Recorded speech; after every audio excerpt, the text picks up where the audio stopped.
Hey, hello. If you are watching this, then you are currently hanging out with us after dark. Hi, I'm Bill Corey. I am the Cubist, and I just wanted to keep talking tonight. I'm not ready to end. I just finished recording what is normally the normal show, which is the Cubist, my normal weekly show. And so I just kind of wanted to do something a little bit extra to keep to just kind of keep chatting for a little bit. And I've been playing a bunch of stuff lately that I kind of wanted to talk about, and I'm not done. I don't feel like I'm done. So I just wanted to talk some more. So hello, if you are here from the other stream, how's it going? This is not going to go into a podcast format, so this is only for the video folks. I just felt like doing another one, so we're doing it. Hang on, and I got to send out a couple links. So here we go. Here, hang on. This is going to be super informal and even less polished than most of them are. But how's it going? So chat room. This is as much about you guys as it is about me. I'm just having a good day today, and I wanted to talk more with everybody. So this is going to be a little bit of an AMA. If you guys have any questions about anything that we talked about during the main show, you feel free to ask those here as well. Otherwise, I wanted to talk about a couple other games that maybe didn't quite make the short list. There's that. Hey, look at that. Look, we're still going to put up the bottom third, almost like, or lower third or whatever it is, almost like this is a real show and we're real boys again. So there you go. Welcome back. I think that part of that I wanted to do this too is that we had people that actually showed up a little bit late. So hang in there. I'm still chat room. I can't quite see you yet because I'm still trying to get everything set up. So hold on, and I'll be there in mere moments. Check. All right, there we go. So I put that there, and then I put this here. See, this is all the stuff that normally goes on in the background before you guys even get into the show. It's just dumb, but whatever. I wanted to just have a chance to chat with people. Oh, man. One of the things that what's funny is that I have to hey, look at that. Hello. There you are, chat room. How's it going? All right. This is a lot of, I got to say, the anticipation of 2018 show was more, I was a little worried because I've been sort of like checking out from trying to get too hyped up about games because, like I said in the beginning of the main show, that, you know, I looked at my shelves and I realized, gosh, I could not buy any games for another year and be completely okay. Like there's just so much good stuff that I already have to play, but it's not. Brandon, don't get back in here. I sent him a link. Don't let him fool you. He's not just going to sit in the chat room. Friggin' better not. Damn it. So, all right. So, yeah, the second class citizen is a podcast listener. No, you are so not a second class citizen. That's the thing, right? Like, so the whole goal, I know that some of you already know this, and I won't hammer on this too much, is that I really did not want to ever do a podcast because it's extra work and editing, and I'm so anal when it comes to that kind of crap that I was just going to spend too much time on it, which is why it became a YouTube show.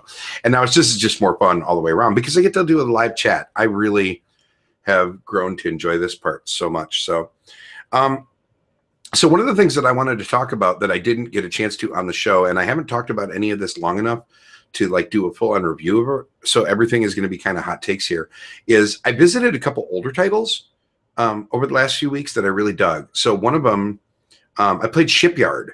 So in the previous show, I said that CGE is always a hit for me. Like I like everything that I've ever played by Czech Games. And Shipyard was one that I had just missed somewhere. I had never quite, it was one of those, you know, it's Rondel Palooza, right? Like it's Vladimir Suki. So his games tend to be like, he picks one thing and he just hammers on it and he tries to do as much with it as he can, or at least that's how his game design style feels to me. Pulsar 2849 is actually the first game that didn't feel like that to me, but like Shipyard is Rondel Palooza. There's rondels for days. And 20th Century is auctions for days. Everything is an auction. And, you know, Last Will is, I don't like the whole idea of aging, right? Like he really takes the idea of things aging, you know, these cards that the token moves down and as you let the card sit and play, and he sort of milks that. And Pulsar, you know, is dice drafting, but it also does a fair amount more, I think. So, but anyway, Shipyard was surprised. It was a game that I'm really glad I was able to go back and visit. I sent you a link to the Hangout. He's lying. He's lying. Maybe he's lying. Maybe he's not. He might be telling me the truth, and I might have just screwed up. Hold on. Brandon, I'm working on it. No. I'm going to make you eat on. Oh, all right. There's this. All right. There's your damn link. All right. The problem is I also close Twitter right away as soon as the show starts because I don't want to eat up bandwidth with the live streaming, whatever. So there. I have sent the link. Check your Twitter again, Brendan. But anyway, I really like Shipyard. I was pleasantly surprised. Ben in the chat played it with us as well. I was pleasantly surprised by it. It felt kind of dry, or at least it looked like it was going to feel kind of dry. And there was a little bit of fiddliness in how the parts work and how you put everything on the ships, but it worked really well. And I found it a pretty satisfying play experience overall. I really liked it. I might need to get a copy. Even having said, so it's funny, I have this, oh, there he is. Hello. Hi, Brandon. Welcome back. Sorry, I thought I sent the link. Oh, Brandon can't hear anything now. Awesome. That's fine. Ben, you're allowed to be wrong. And I'm allowed to tell you wrong. Ha! No, it's fine. Yeah. I can definitely see how now not everybody would really like that as much as I do. There you are. Hi, Brandon. Hello, I'm back now. But I'm going to mute myself because I am going to eat something. Good, eat something. Go for it. Yeah. I just wanted to be able to look at your pretty ears. So there you go. Yeah, but I really liked it. I thought it was good. I like the way that you're not only building the boats and you have to build the specific things on them because those things are how you score points or whatever because you have goals for them. But I also enjoyed the fact that you had this weird little movement thing where you had to get the tiles to create the little pathway that when you test your ship, right? Once you build it, you have to send it on a little test run, and it has like checkpoints that score different components. I thought that was really clever. So it gave you like a way to insta score and then end game scoring, but in a thematic-ish way. I don't know. Theme's a strong term for anything happening in Shipyard, right? Like you're building ships and that's great, but you're moving around on a rondel. You know, you're moving around on, what is it? How many rondels are there in the game? Have you played Shipyard, Brandon? You can just nod or shake your head. No? Okay. So there's the main rondel, which is how you choose your actions. And then there's the hiring people rondel, the getting parts rondel, the getting, there's like 4 or 5 rondels in that game. So, but it's good. Like, I think yeah, I can definitely see where the theme would be a little bit off-putting, but I thought the gameplay was solid, and I kind of want to, like I said, it's sliding to the top of my thing. And I have, so if you've ever looked at any of my shelfies that I take, I have always had a Red Raven shelf, and I've also had a Check Games shelf. It's not as well put together because there's a couple other games living on it at the moment, but there's a Check Games shelf too, and I think that I want this one on there as well. So, yeah. So chat room, let's talk about this. This is a thing that I've talked about before. Brandon likes to give me crap because I refer well, in general, Brandon likes to give me crap anyway, regardless of what we're talking about. But you know, people talk about their shelf of shame, right? Like about games that they don't play. Right. And Brandon he's pantomiming crap. I don't have to talk to audio listeners. I don't give a shit. You people can see what's going on. Brandon views them as opportunities, not shame, right? Like the whole idea is that, you know, these are games that you're eventually going to play. We bought them for a reason. There's no shame in that, even if they're never played. Well, that's just bullshit. The thing that you just said is crap, because if you spent a bunch of money on a thing you never play, that's just dumb. It'll get played when it gets played. Someday, whatever. That's fine. Anyway, so chat room, I want to hear about it. What are games that you have? Yeah, if you want to post a link to it, I can do that too, because you actually won't be able to post links in the chat, Ben, because of the way that I have to have the chat set up, so that way we don't get spammers. So have you not been following me much this past couple weeks there, Bill? I haven't been following anybody. I took sort of a self-imposed hiatus from social media. So, well, yes, I do in theory dislike the whole shelves of shame idea. And I do call them shelves or piles of opportunity, whatever you want to. I do realize and recognize that they should be played. Yeah. And that is my goal for this year, is I am going to play as many of them as I can that have been sitting on my shelf. Not all of them. I'm never going to tell myself I'm doing all of anything. All right. But as many as you can. As many as I can. It's my off the shelf, I think, is what I called it. My little thing. And we're starting this month with War of the Ring and Battle of the Five Armies. Ooh. So go us. War of the Ring is better than I thought it was going to be. I've only played it, I think, twice. And I played older editions of it, and apparently they've streamlined the rules in every edition since. I think I played the first edition and the second. They're on third edition now, right? Isn't that third? We're second still. Is it still second? I thought there was. Yeah, it's second because you don't count all the big deluxe boxes that they've done and everything like that. I got this literally. I joined BGG in 2012, I think. Okay. And I did Secret Santa in 2013, and this is what I got from my Secret Santa. Oh wow! And it has never been played. So. Gosh. So one of the things that personally, I love your resolution. And I think, you know what? We didn't talk a single bit about New Year's resolutions on a New Year's Day show. Can you believe that? I feel like that's a thing. That is like a missed dumb thing that would have been podcast. Like that's the softball of podcasts, right? Like everybody's going to do it. Why didn't we? Because everybody does it. Because everybody's doing it. That's fine. That's why we didn't do it. Sure. And I don't make resolutions. I don't.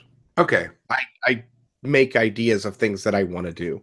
And then I don't sit there and try to set anything in stone. Sure, because as soon as you do, it becomes a commitment. We actually just talked about this. Yes. Right. We just talked about this with the lifestyle games, right? Yep, exactly. Yep. Same thing. I agree.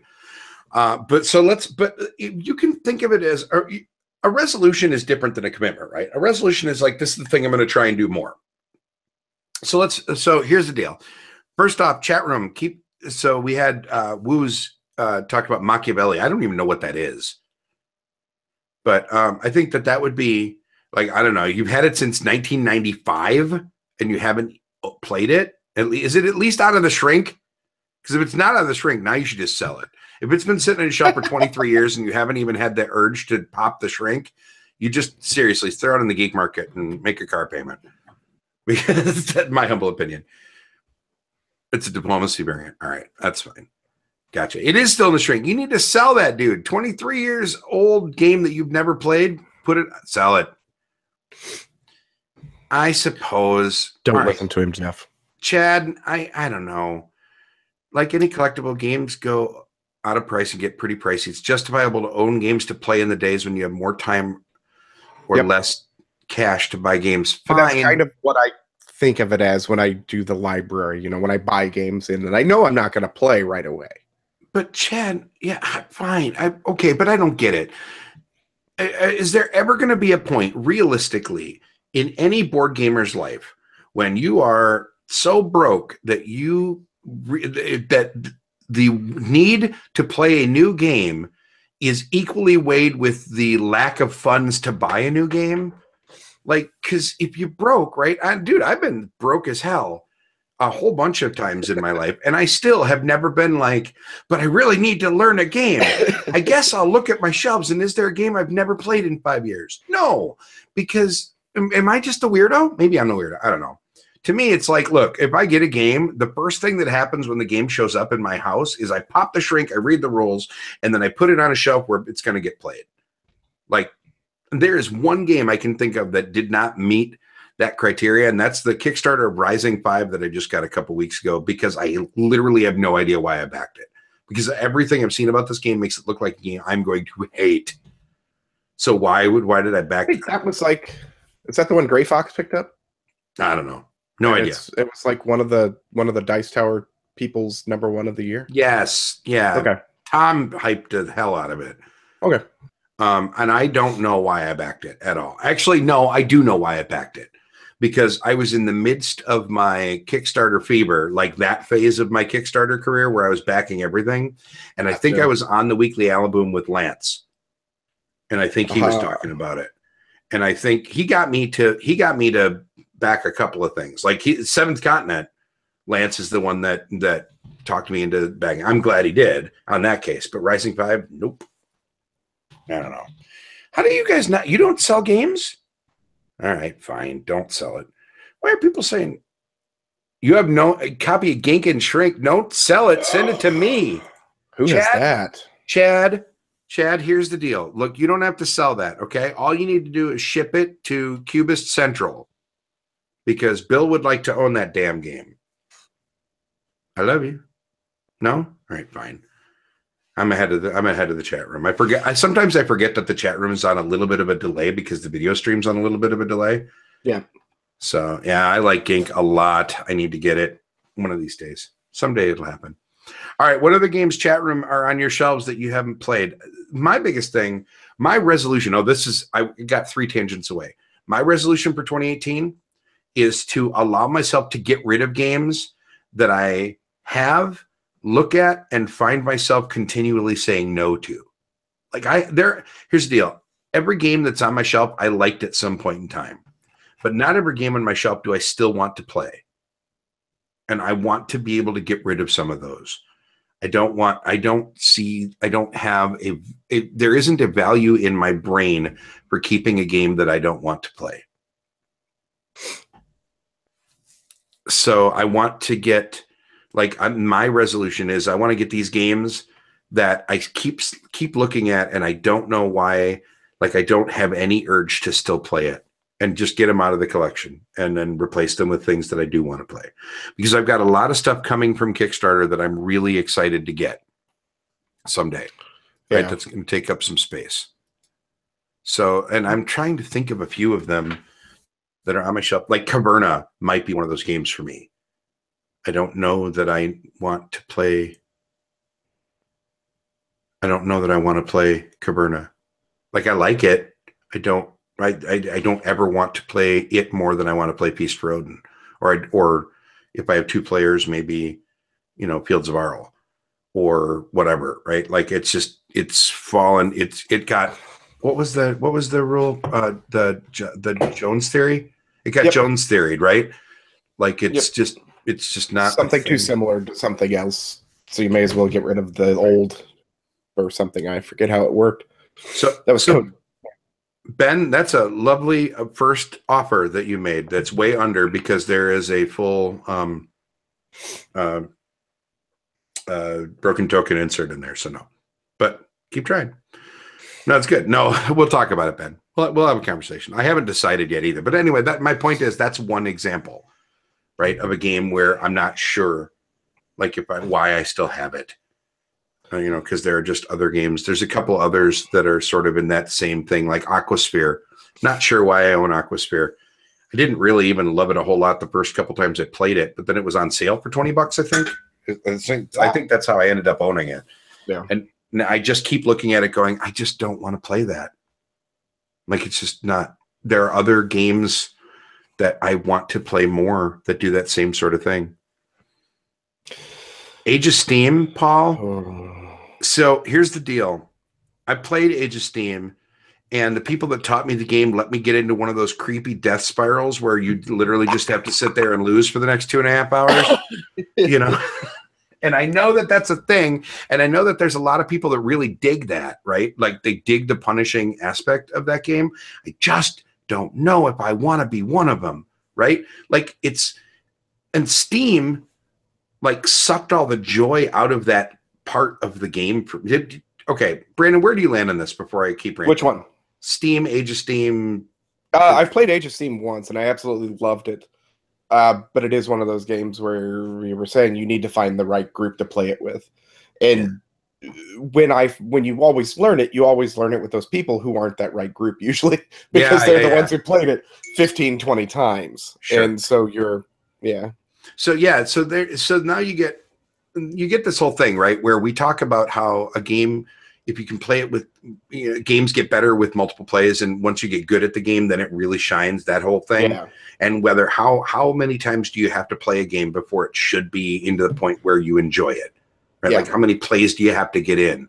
Because Twilight Struggle, I can't stand that game because of that problem. You cannot enjoy Twilight Struggle against somebody that knows how to play the game, because they're going to wipe the floor with you. You have to just keep getting the floor wiped with you, which means you have to derive your enjoyment from either the learning process, which is fine, some people do, or the theme. And I the theme is like watching paint dry for me. So it's better be the learning process. And I found, as a personality flaw of my own, I do not blame anybody else for this, that I don't enjoy learning a game where I feel like I don't know how to get better. And that's one of those games where I don't feel like I ever had any idea of how I was going to get better at it. Yeah. I just have to learn. You know, you have to learn the deck. You have to learn how often, you know, is this deck, are we going to go through it 2 times? And therefore there's a chance we'll see this card again. And it's just a lot of that kind of nonsense that I think, personally, I think is poor game design. You know, like, I just think that that's not how the game should, I don't know. What the hell do I know? But Ben asked about seller's remorse. And speaking for me, I'll sell about 35 to 40 games a year is what I'll sell. And I think there's only one game that I've ever gone that I felt so bad about that I had to go back and buy it. And so I don't really know about seller's remorse. So in my instance, I very rarely sell games. I sell them. Okay, so here's my deal is this. If I like a game, but I don't love it, I will give it to somebody usually. If I don't like a game and nobody else in my group wants it, then I'll sell it. But if the game is crazy, like if I've invested extra money in it, I'm not going to give it away either. Like, there is nobody in the world that is going to get my copy of Eclipse. Even if second edition blows it out of the water, makes it completely irrelevant. No one is going to get my copy of Eclipse as a gift, right? Because I've sunk way too damn much money into that thing. And it's just not going to happen. So I don't have seller's remorse, because by the time I get to the point where mentally I'm ready to sell it, I'm ready to sell it. Personally. Otherwise, I gift it. And then I don't ever feel bad, right? Because somebody else got an awesome thing. Yeah. Generally. So, I don't know. Also, selling games to people that aren't local is a pain in the ass because I hate shipping. Yep. Can I just throw that out there? You can. I hate shipping so much. Sometimes that's the only way to do that. I know. Yeah. I know, but then I don't want to, like, I posted my Rising 5, my copy of Rising 5 on the Geek Market for like a hot minute. Yeah. Because I have the art collector. I even backed it for like the stupid art collector's extra big box thing. Right? Why the hell did I do that? That's dumb. I don't know. Anyway, I backed it, and then I looked on the Geek Market. I'm like, should I just sell this stupid thing? Right? I don't know that I don't know why I have it. I don't know why I want it. I don't know why it's going to be here. Like, I don't understand what I'm doing with this thing. But then I realized I would also have to ship it. I don't want to ship it. Like, that's just not a thing I want to do, right? So, no. All right. So. Sorry, Chad sent us something on Twitter I'm watching and I'm laughing at, but it's also because I'm cringing at what he's going to do with it. What? Well, now I have to open up Twitter. Thanks. You're going to ruin my bandwidth. Although I did replace my router today, so that maybe it'll be a little bit better than usual. Okay, he's just showing us that Gink is in shrink. I hate you, Chad. Chad, send it to me. Chad, send it to me. You know that you want me to have this. No? I've got mine in there with... Oh, I've got the expansion in it that's never been touched. So... Okay. I've got the experts. I've got 42 plays on that copy, and I've never played the experts. Gotcha. Ben, what space game that we played that applies to me? I don't know what you mean. You lost me there. I don't know what that means. I'm sorry. I'm losing you here. Okay, so Brandon, I gotta ask you. I gotta ask you something. We've made jokes now for like the last 3 episodes about your hot takes. Right? Hot takes. Yeah. You've been taking a lot of hot takes lately, right? And we've been making cracks about this a lot. But one of the things that I wanted to give you crap about is that we've talked about, like, one of the topics that seems like it came up a lot in 2017 is how many times you have to play a game before you can review it, right? Yep. And I think that this whole idea that there needs to be some sort of a metric is kind of garbage, right? Because as long as you disclose how many times you played it, I think your review is valid. Even if you're wrong about rules and stuff, you should then go back and revisit it. Yeah. But your first impression is just as valid as anything else. And I think it's because people get hung up on this word review, right? Yeah. I think there's something to it. And I think there are two different things. I think there are first impressions, and I think there are legit reviews. I think they should be looked at as two different things. And I try to do that. Okay. I specifically have, when I do a knee-jerk review, that's if I've played it 1 or 2 times. You know that I've just played it 1 or 2 times. I may not know all the subtleties that you see when you play it 37,000 times, but you're getting my thoughts on what it is to play it at that point. The other game, if you're going to do an in-depth review and you're going to pretend that you know that game inside and out, yeah, play this son of a bitch and play it. Sure. Give it 5 to 10 plays before you write it off. Right. No, I agree with that. But it's hard to do. Who has that time? Right. Well, and that's okay. So then we're not getting paid for this. Yeah. Yeah. We aren't. Well, and I mean, and that's the biggest side of this, right? Is that I feel like there is sometimes I wonder if there is this expectation that media creators have to be held to that is unrealistic considering the business model, be using the biggest air quotes in the history of air quotes, that most media creators are functioning under. Yeah. Paul, you're awesome. Who gives video game reviewers shit for playing a game 1 time? Sure, they may sink 30 hours into it, but they're still playing it 1 time. Right. Well, but I mean, the argument there is by the time you've been playing it for 30 hours, you've gotten the handle on the mechanics, right? Like, did you hear the blow up about the Cuphead guy? No. In video games? Okay, so there was a dude that posted a YouTube. Oh, the guy who couldn't play it, who played like shit. Who sucked at it. Yeah. And then, the internet lost their damn minds at this guy. Yeah. Because you're incompetent, you shouldn't be allowed to review videos. Yeah. No. Screw you. Just because I suck at deck builders doesn't mean I'm not going to review deck building games, right? Like, you don't get to decide what people do and don't do. And here's the deal. And I'm being 100% honest. Chat room, I'm not talking to you specifically, but I am talking to all consumers of media as a whole. All right. And so just remember that this is with all the love in the world, because I genuinely do love the people that watch the show and participate. Okay. But if you want to actually have a voice, you need to put your money where your mouth is, right? Like on the internet, you know what I mean? Like just ranting and complaining about free content, you know what I mean, that you don't spend money on, seems disingenuous and dumb to me. And this is why this is an After Dark, right? Yell at me. If I'm wrong, yell at me. But like, I want input, but if it isn't constructive, it's not valuable. You know what I mean? So I don't know. We're not making any money off this. That's what I'm trying. Nobody We're is. not, but we should be held to a little bit of a standard. Just because we're doing it for fun doesn't mean we should be not care. Well, and I think we do, right? No, I know. And it doesn't mean that we should be above critique or reasonable questioning. Just because I'm doing it for free, I don't think we can dismiss the thoughts of other people, right? Okay. So maybe I did not, as usual, I may have. No, and I may have just taken it 15 steps too far. Right. I don't want to be above critique. I'm not suggesting that. I am suggesting that if you want to give input into things, keep it constructive. Actually give things that will be helpful and be kind, right? Like, don't just say this sucked.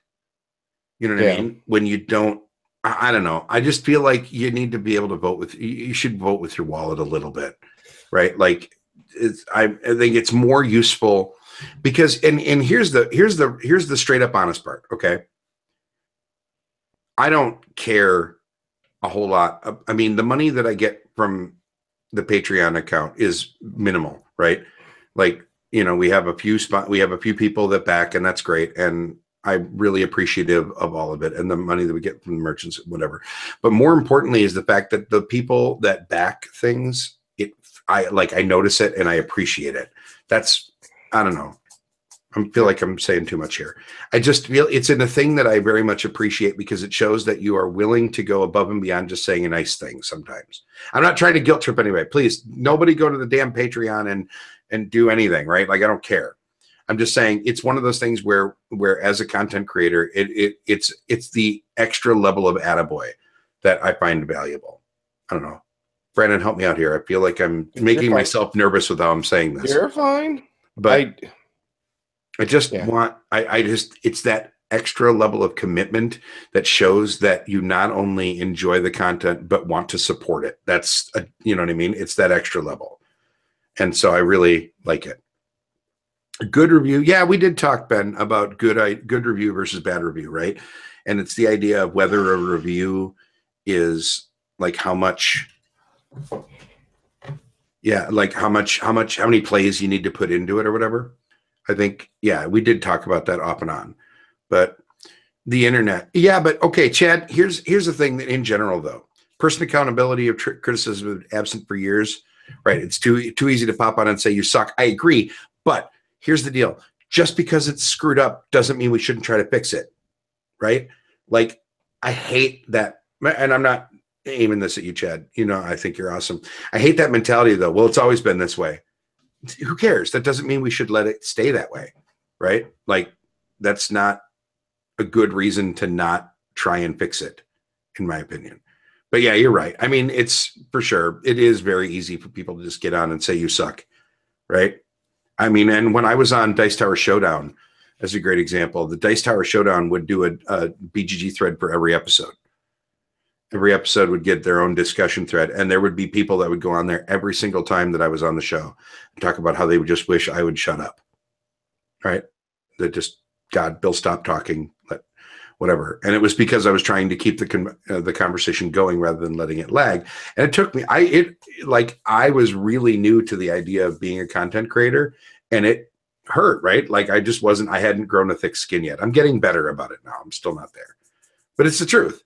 Right? Like, it's one of those things where it takes you a while when you put yourself out there to grow thick enough skin to realize that sometimes people are just dicks.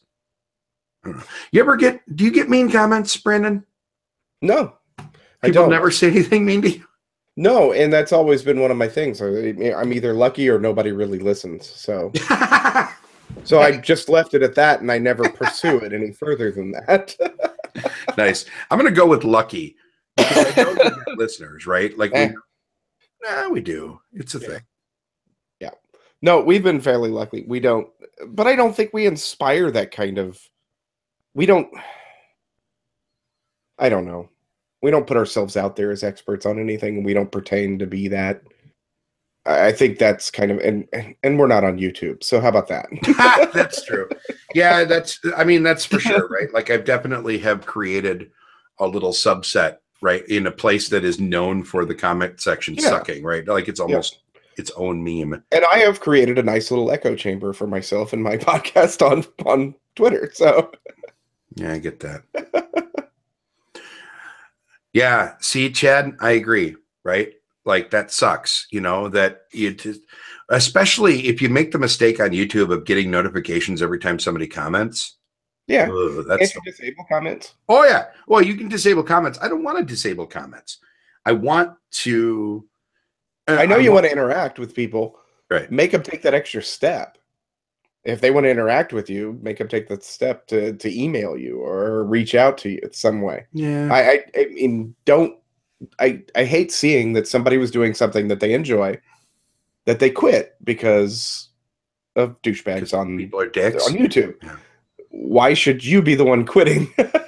So just do the videos. And I know there's probably all sorts of other reasons, but do the videos, just turn off the comments and go from there. I don't know. Yeah. Well, I mean, and that's the other half of this, right? Is that for me personally, I derive entirely too much of my self-worth and self-esteem from from attaboys, like the personality flaw. I want people to. Yeah, we all do. Right. We all do. Yeah, but we don't all prioritize it. We Okay. don't all let it hit us, right? Like, some people are really good at just turning that part, and just ignoring it. And I'm not particularly good at that. Yeah.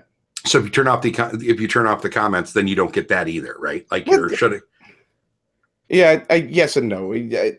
I always think that there are ways. I've reached out to people who I had no way to say anything to otherwise and say, hey, good job. Thanks for doing this. Yada, yada, yada. I don't know. Maybe I'm just an abnormally there.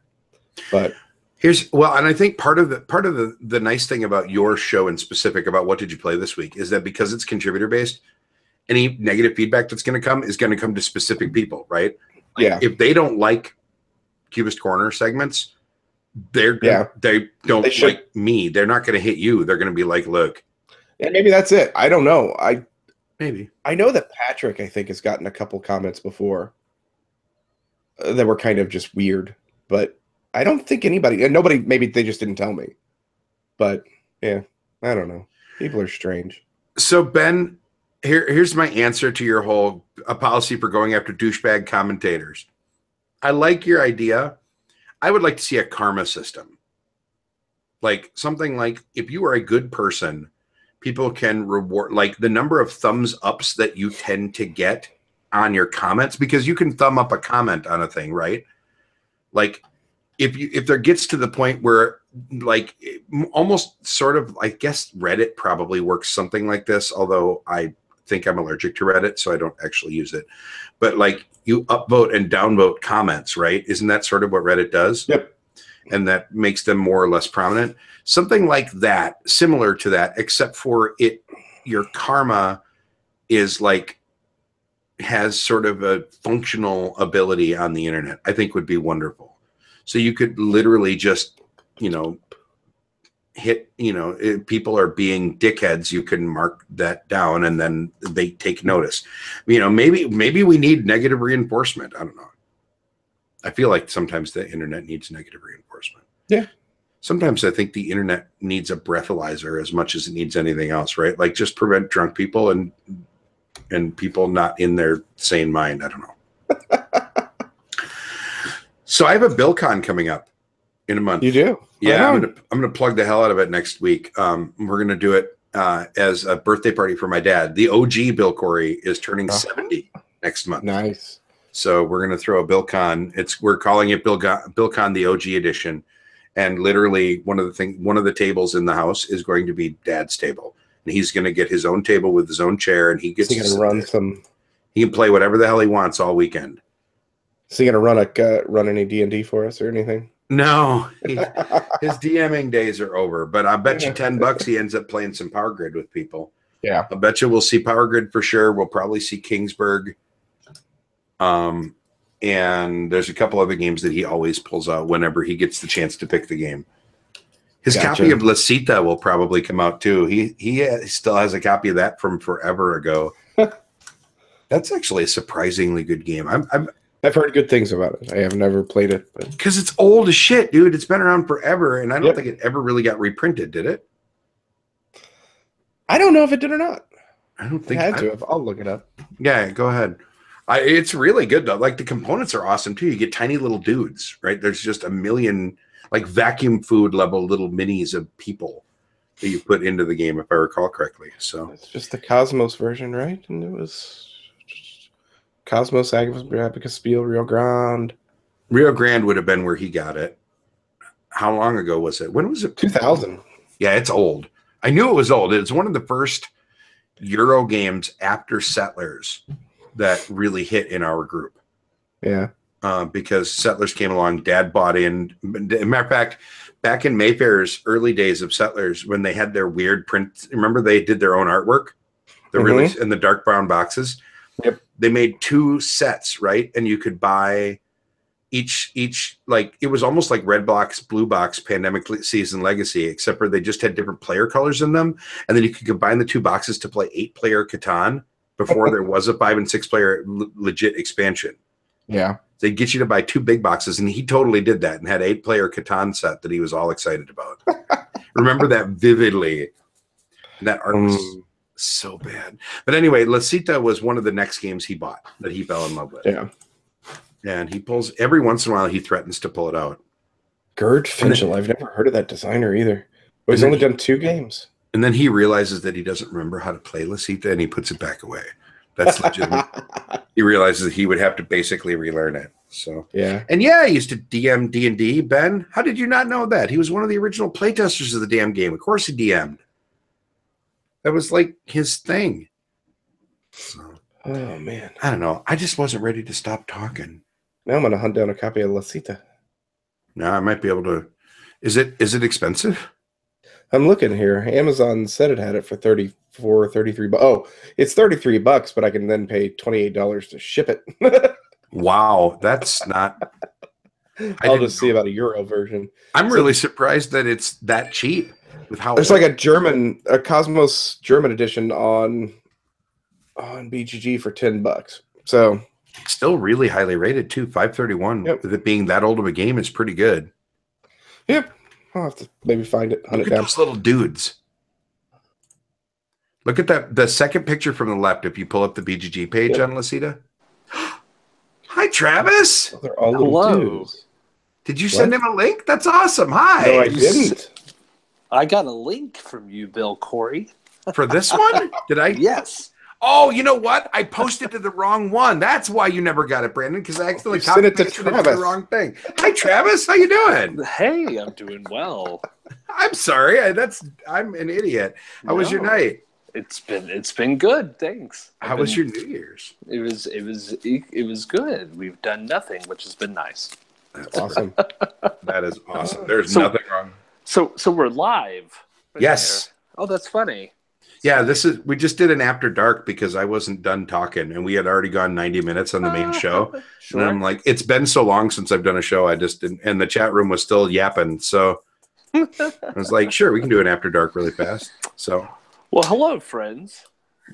Travis, here's our little surprise. What are you really looking forward to in 2018? In terms of games. Hold on. Am I vertical or am I? Yes. Wait a second. Now you're horizontal. There you go. Because I'm literally on my phone. Yeah, I know. I picked up on that. Obviously. Well, I just thought this was going to be a chat session. I didn't realize. Yeah, that's the thing, right? Like we just inadvertently. I had to be official. Okay, I would have gotten on my computer instead.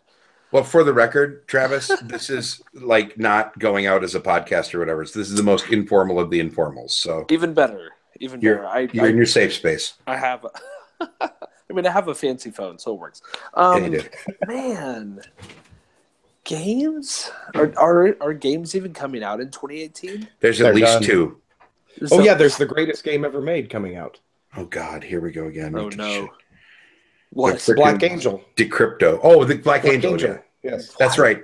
Game of 2018. It's a game set in space. It's a game set in space. That is literally the entire. Seriously, look up on BGG that Paul Incao mentioned that he was surprised we didn't talk about it. We pulled up the BGG and literally the entire blurb says it's a game set in space. But it's the designers of Gigapolis and Xavier George, it's George and Desjardins. Yeah. Okay.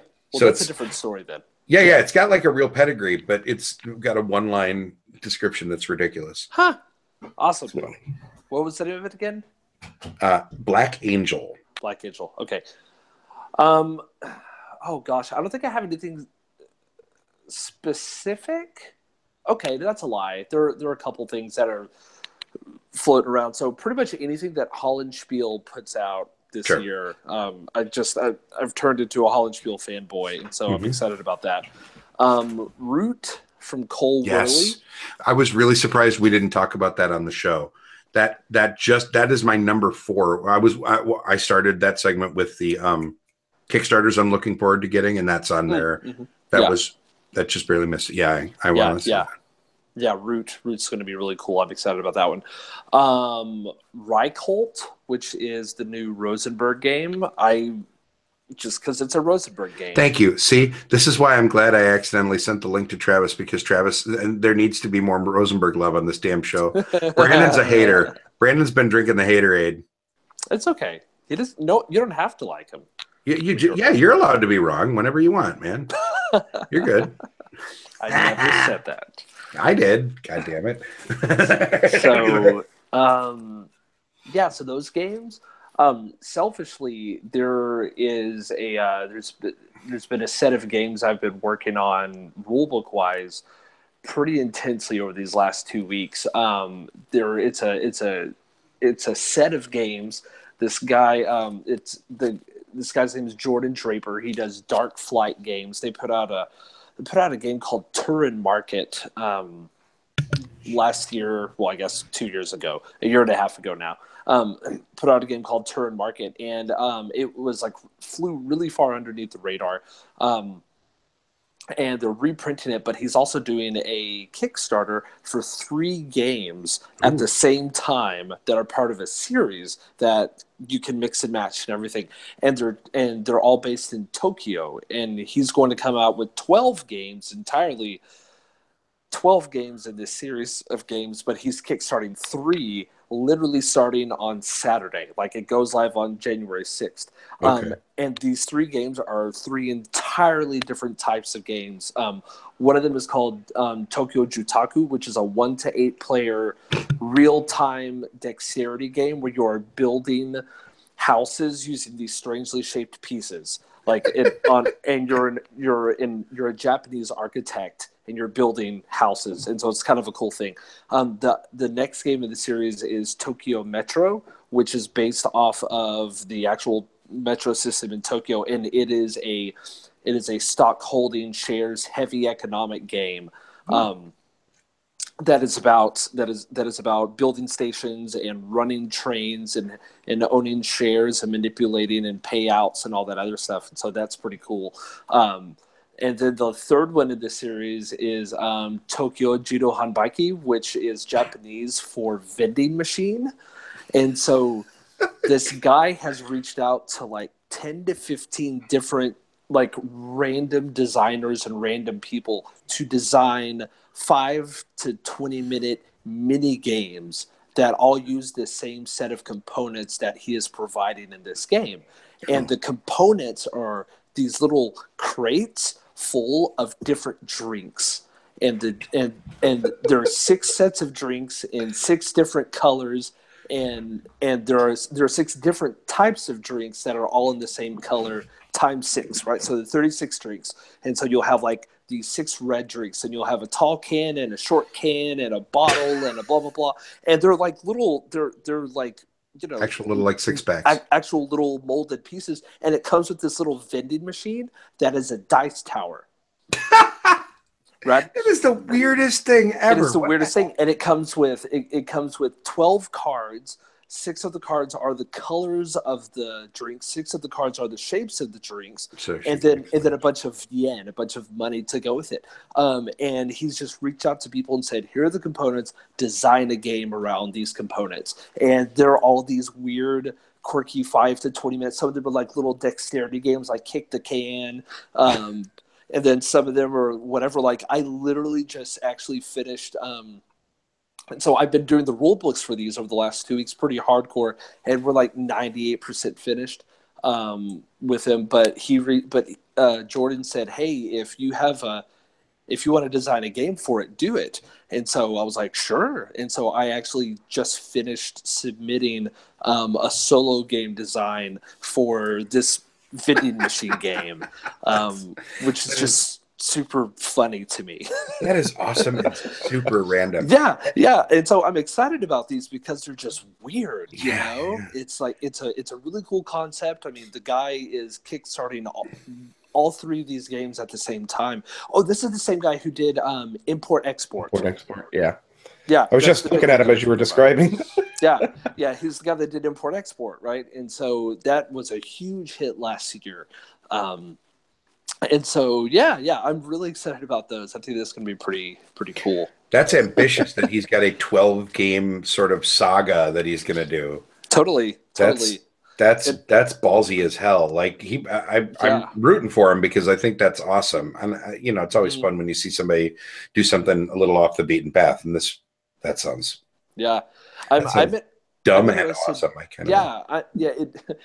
I'm interested to see what the other 9 games are. Yeah. You know, because I have no idea, and so and I love how wide of a variety the games are already. You know, I mean, there's a heavy economic game, there's a bunch of mini games, and then there's this other one that's just that's a real time dexterity game. You know, Sure. which I'm like, that's fun. So I don't know. I don't know what else. Well, and that's neat, right? Because like if these games are good, if these first three are really three really solid titles, he's going to get a group of fans that are then going to dedicate a shelf to collecting all 12. And as long as he hits it out of the park with the first three, he's got 9 more guaranteed sales. Well, at least like 6 more, right? Like it'll take more fails than successes to burn people out if they buy in early. That's really clever. Yeah. And he did very, very well with import export, you know, and so because of that, you know, there's already kind of that marginal fan base. Yep. He was just recently interviewed on Heavy Cardboard, right, and did a playthrough of like Turin Market on Heavy Cardboard, and so because of that, you know, that's just raising views. So who knows? We'll see. Well, do me a hey, I'm gonna. I guess chat room. Here's a sneak peek at how the sausage is made. See if you think he might be want to be on the Cubist next week. If what? I'm sorry. If he wants to be on the Cubist next week. Ooh, maybe. See what he says. Sure. Yeah, he's. If you wouldn't mind. Yeah. What time zone? What time zone are you in? Central. He lives in Oslo. Oh, so it'd be like first thing in the morning for him. It would be like 4 or 5 o'clock in the morning. So he might not. Right. Yeah. Well, I'll reach out to him and I'll do contact info. Sure. We were actually talking briefly about having a show next week, which was an open letter to the game industry.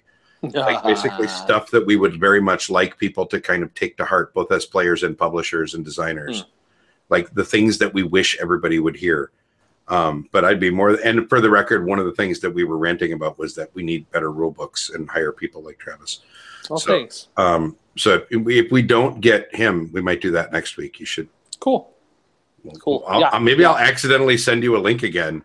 Well, it was funny because whenever I got the link, it was like, you know, an hour after the Cubist had begun, and I was like, oh, maybe they just want to talk. Well, here I am. Well, we did. Basically, we just also it's just also going to be on YouTube. So thank you for not being naked. Sorry for that. No worries. I just would have had better lighting and a little better audio quality. And You're pretty enough, Travis. You don't need lighting. Thanks. You light up your own room.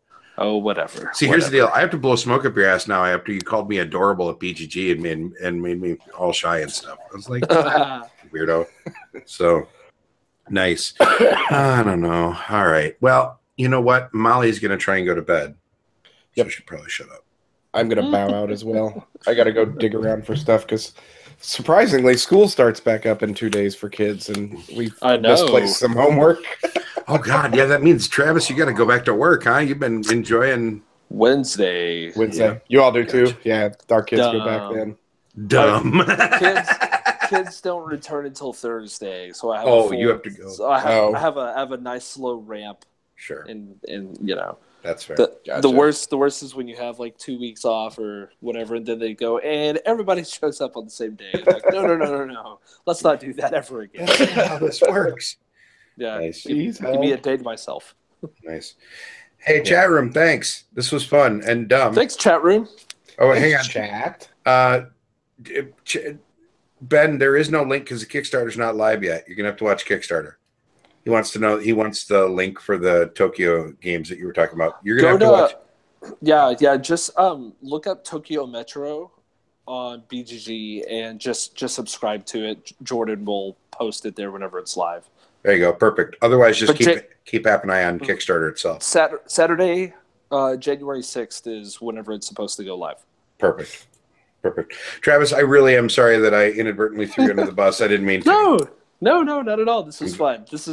I've been focusing on game design and rulebooks and stuff, and so it's kind of nice to just like, oh, there are other people. Well, and we love you very, very much. As a matter of fact, pencil in if we can bully you, even if Jordan can't do the show next week, maybe we can bully you into the open letter Sure. that we were talking about. That would be fun. Sure. Yeah. Just remind me at some point in the next 7 days. Yes, sir. Okay. So, all right. Love y'all. Have a great night. Get some sleep. We'll see you next week. Travis, you're the best. Bye, chat room. You guys are awesome. Ben, see you in the morning. See ya. Bye. Bye. Bye.